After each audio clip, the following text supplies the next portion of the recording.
Hello, my name is Jane Brown. The book that I read is by Marguerite Henry, and it's called Justin Morgan Had a Horse. It's illustrated by Wesley Dennis.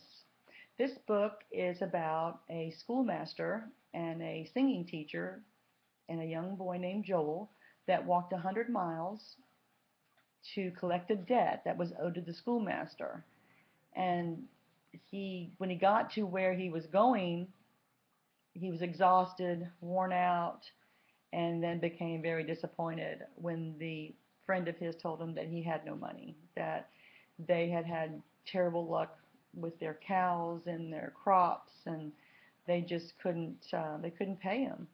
But he says, I do have two colts that I can give you.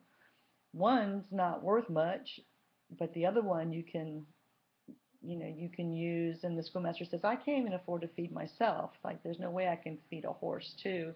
And then the man said, well, you can sell him.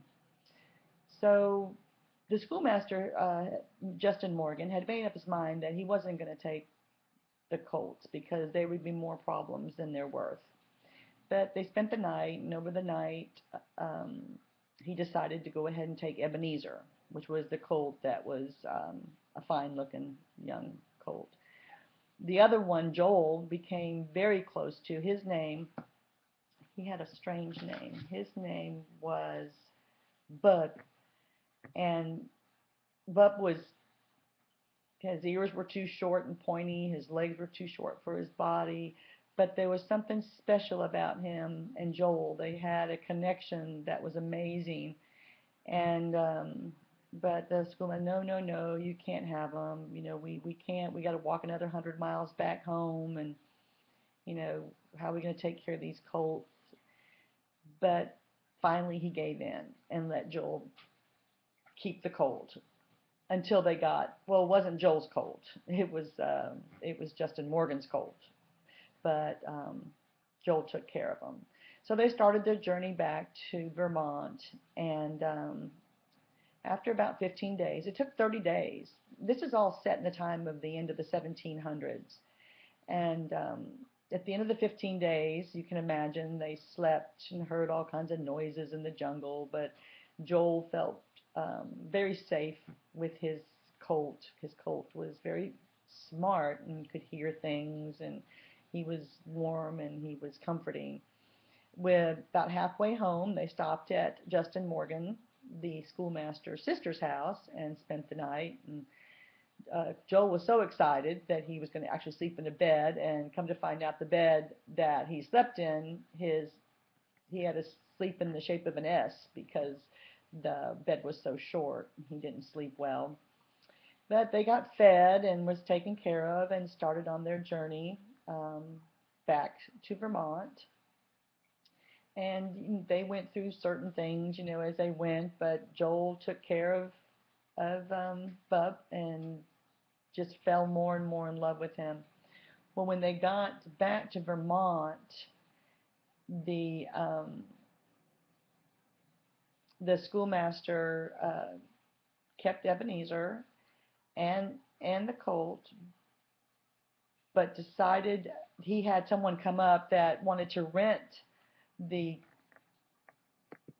colt to help plow and pull, and so most people are saying that little tiny thing's not going to be able to plow or pull, or but so happened that he was amazing at pulling, even as little as he was.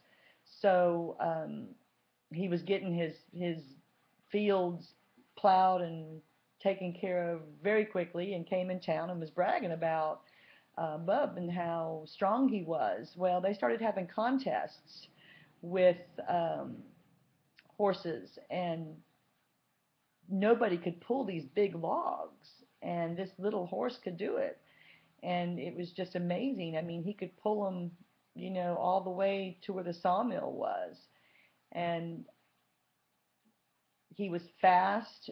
He was just an amazing young colt, but he didn't look as good as he was.